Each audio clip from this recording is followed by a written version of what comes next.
Aloha colleagues, this is Dr. Gibson.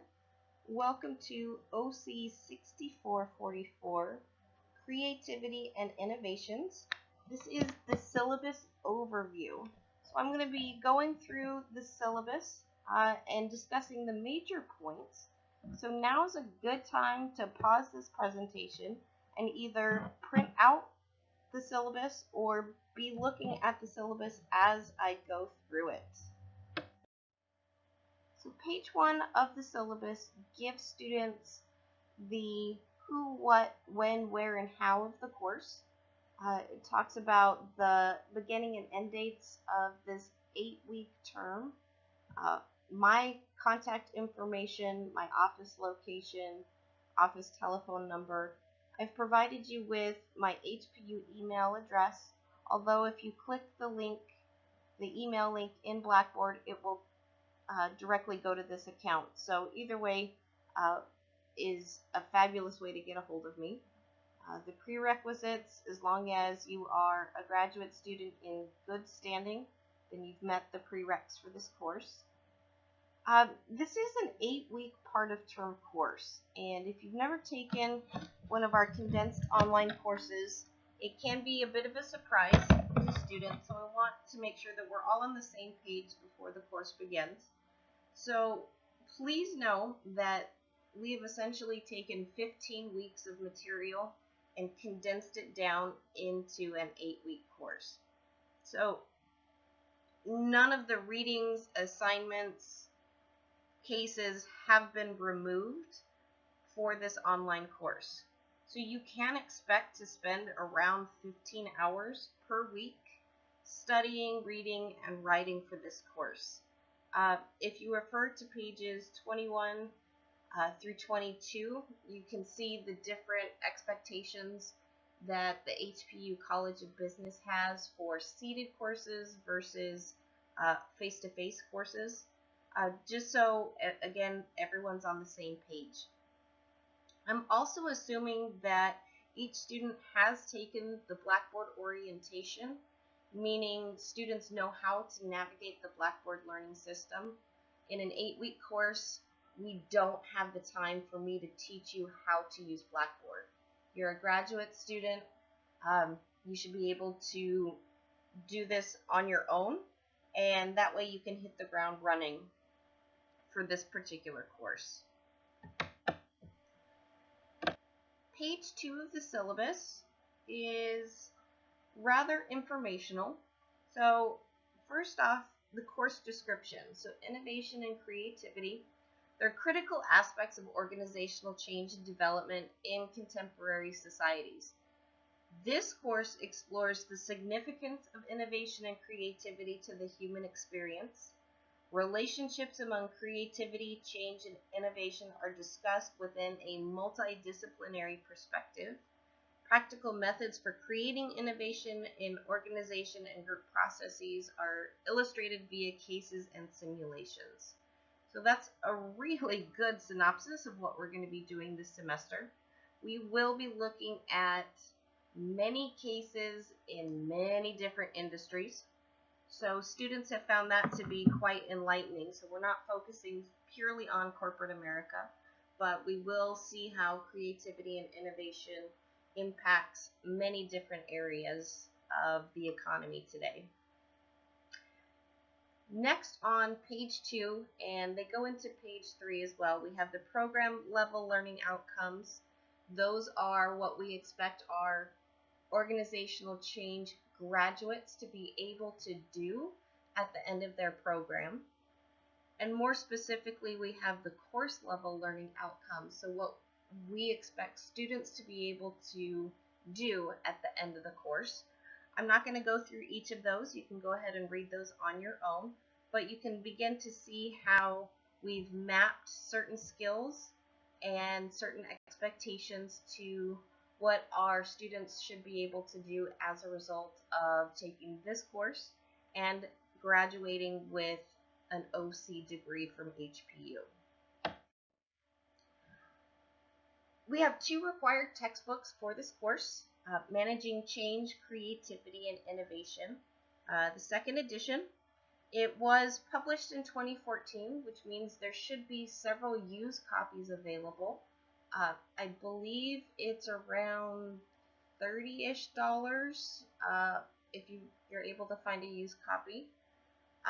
The next book is the Case Study Handbook, How to Read, Discuss, and Write Persuasively About Cases. This is an excellent reference book, not only for this course, but for other OC courses you may be taking with me or Dr. Rossi.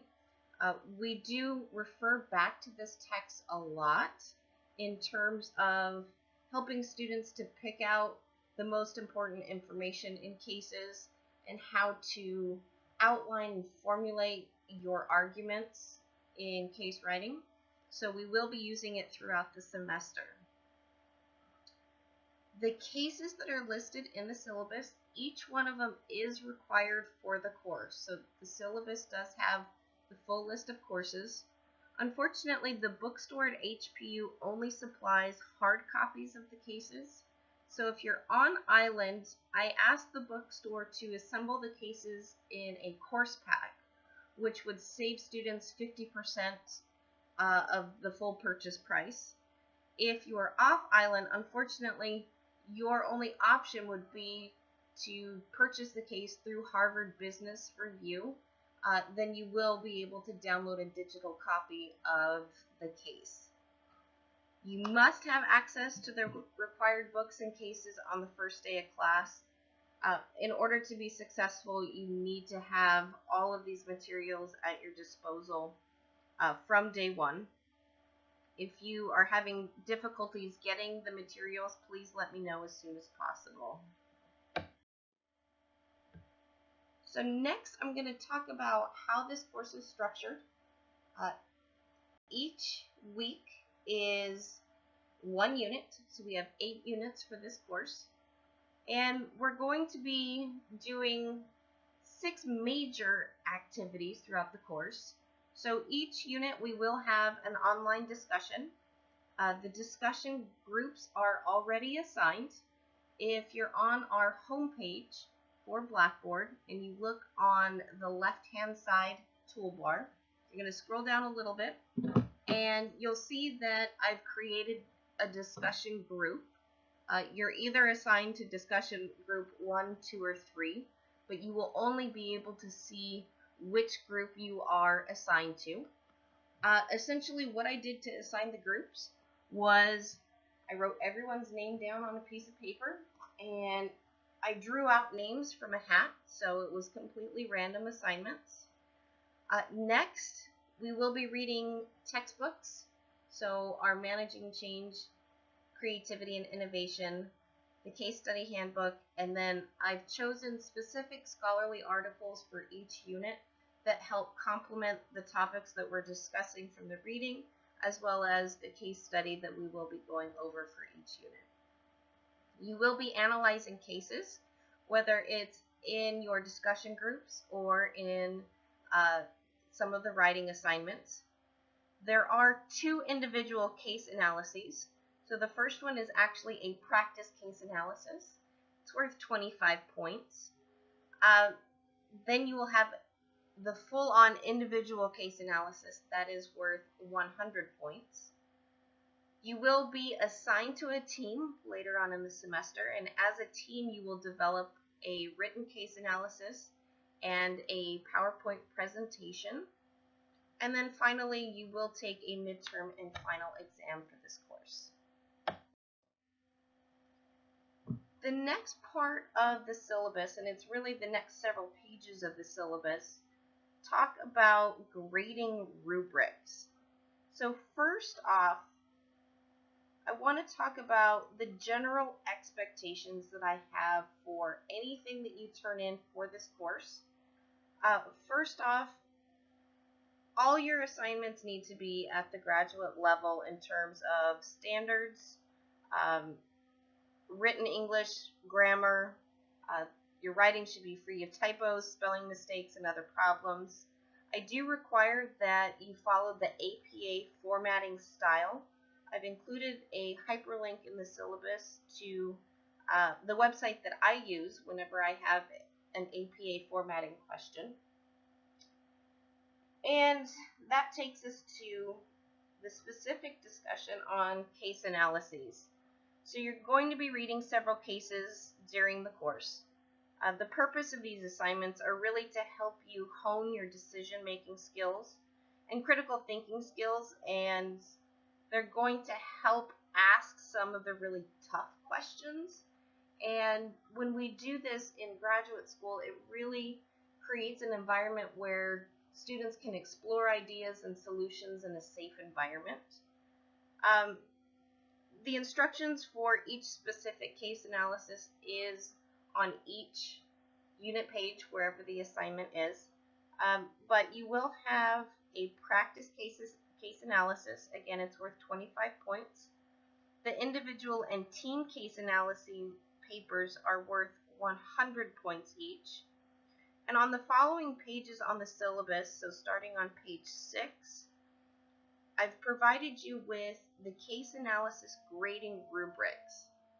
When I was in graduate school, I hated surprises, and I particularly hated surprises when it dealt with my grade. So what I've provided for you here is exactly how I will be evaluating your work. So here is the grading rubric for the practice case analysis. There are 5 major areas that I'm looking for. So first off, summarizes the context and content of the case, identifies and describes the major problems of the case, provides an analysis, provides an action plan, and then finally grammar, mechanics, style, and reference citations. If you keep scrolling through the syllabus, you'll see that the grading rubric is the same for all 3 case analyses that you will be doing this semester. So the practice case, the individual case, and the team case will all use the same grading rubric. So the only difference is that the practice case analysis is worth 20 points. The team and individual case analyses are worth 100 points. But you can see exactly what I am looking for in your work. Next, we have the team case analysis and presentation. I'm looking at page 10 on the syllabus if you're following along. So I will assign students to a group. Most likely it will be teams of 3.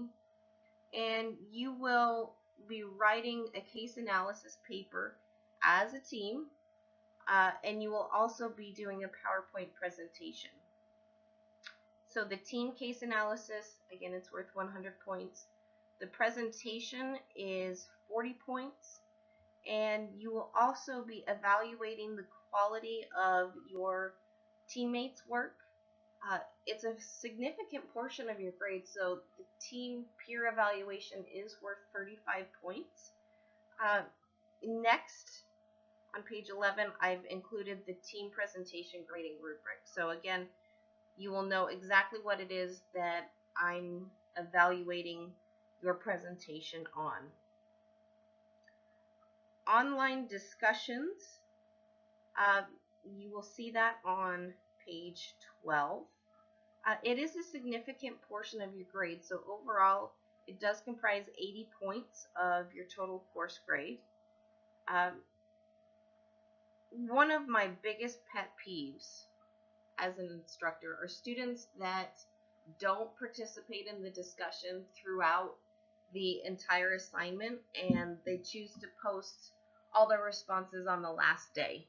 That really cheats your colleagues out of the discussion and reflection from your comments, and it doesn't give them time to respond. So if you post only on the last day, you're not going to earn very many points.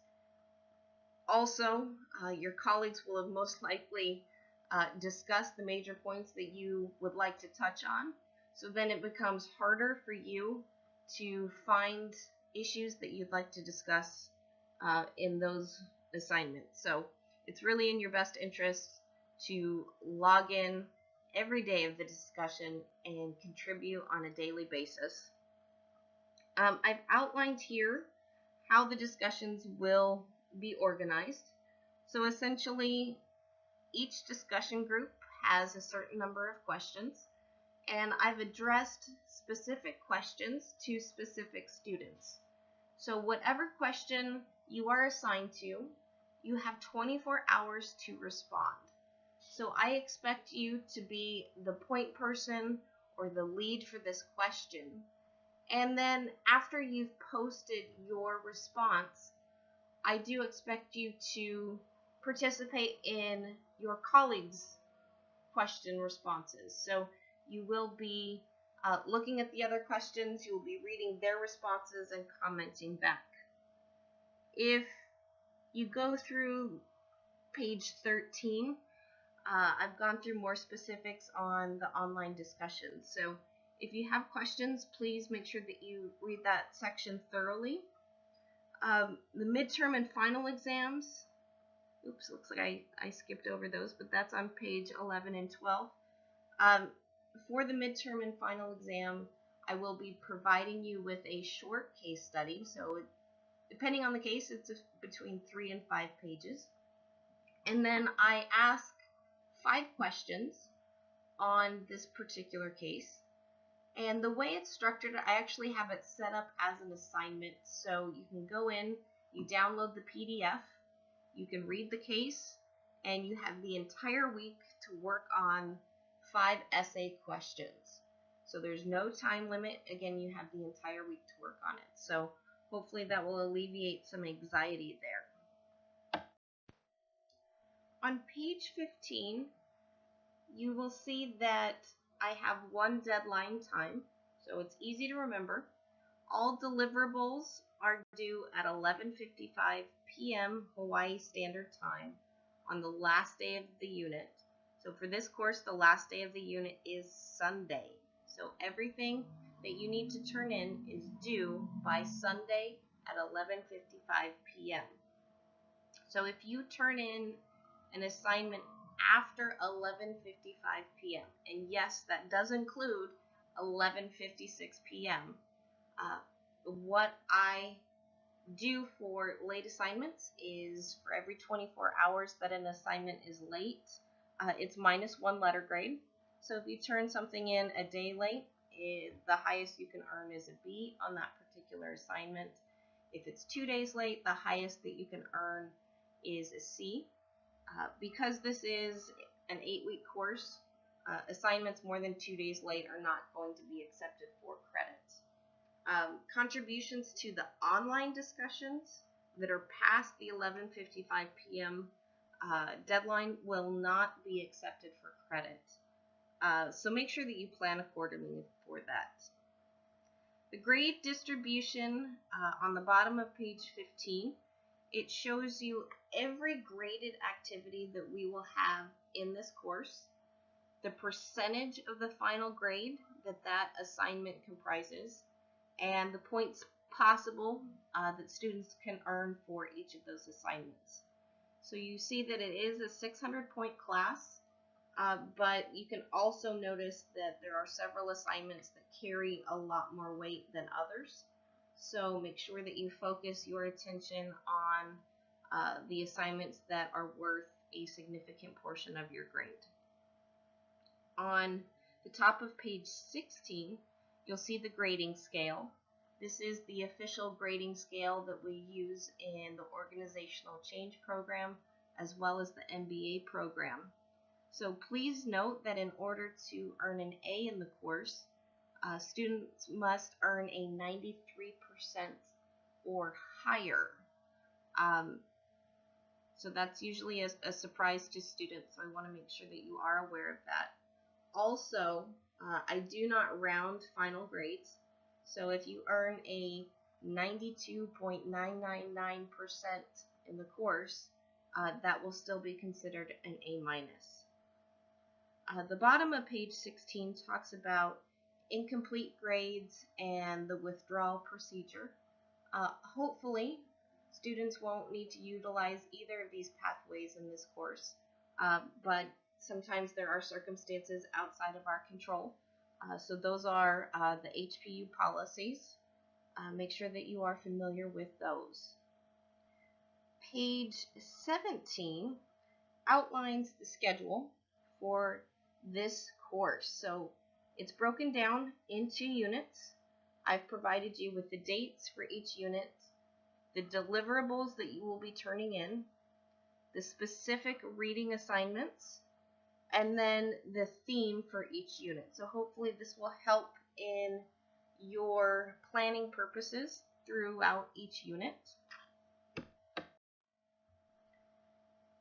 Next we have the course norms.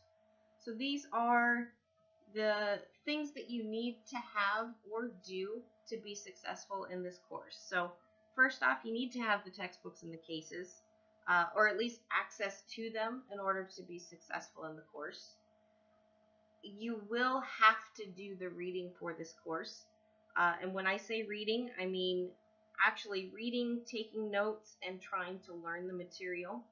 Keep a list of questions that may arise as you're reading.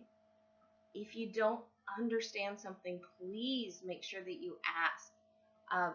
A lot of times, especially in online courses, I'll have students that have questions, but they don't ask me right away. And there's not a whole lot that I can do to help you towards the end of the semester if it's something that we could have cleared up in the first week or two. So if you have a question, please don't hesitate to ask. A lot of times, if you have a question, your colleagues also are wondering the same thing. A lot of times I can post my response to a question as an announcement so that it benefits everyone in the course. I do encourage you to think outside of the box in the online discussions. You certainly do not need to agree with everything that I say in the discussion or that your colleagues mention in the discussion, but arguing for arguing's sake is not productive. Please do so in a respectful manner. That's never been an issue at HPU, for my courses at least, but I just want to make sure that we're all on the same page here, that we are respectful of our colleagues.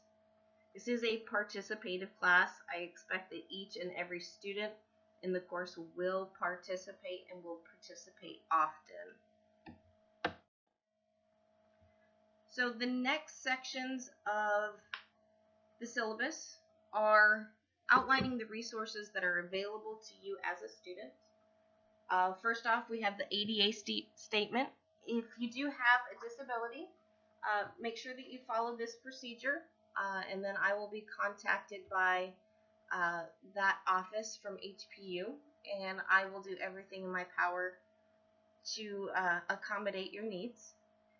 Technology statement, basically, if there are issues with Blackboard that are not course related specifically to the material, then this is the contact information for the help desk. Great information to have. The tutoring center, it's actually called the Center for Academic Success. It provides free tutoring to all HPU students, including online students. So I've given you the instructions on how to get in contact with the Center for Academic Success. Also, the next few sections, supplementary material, the libraries, things like that. It's up to you as a graduate student to make sure that you understand how to navigate the resources available to you. So I provided you some information on that. The final section of the syllabus, you will notice it looks very familiar from the Blackboard orientation that you've taken, but it does outline the differences between an online and a seated course in a graduate program at HPU. This is just to outline the expectations that the College of Business as well as your individual professors have for your work and participation in our courses. Page 23 of the syllabus, I have no idea why that's there. I try as I might, I couldn't get it deleted, so If you're wondering what was on page 23, obviously there was nothing important, so don't worry if that page is blank. So please make sure that you are asking questions throughout the course. I'm here to help you. I hope that this webinar over the syllabus was helpful in clarifying any questions you may have. Please don't hesitate to ask if something isn't quite clear. Okay, have a great day.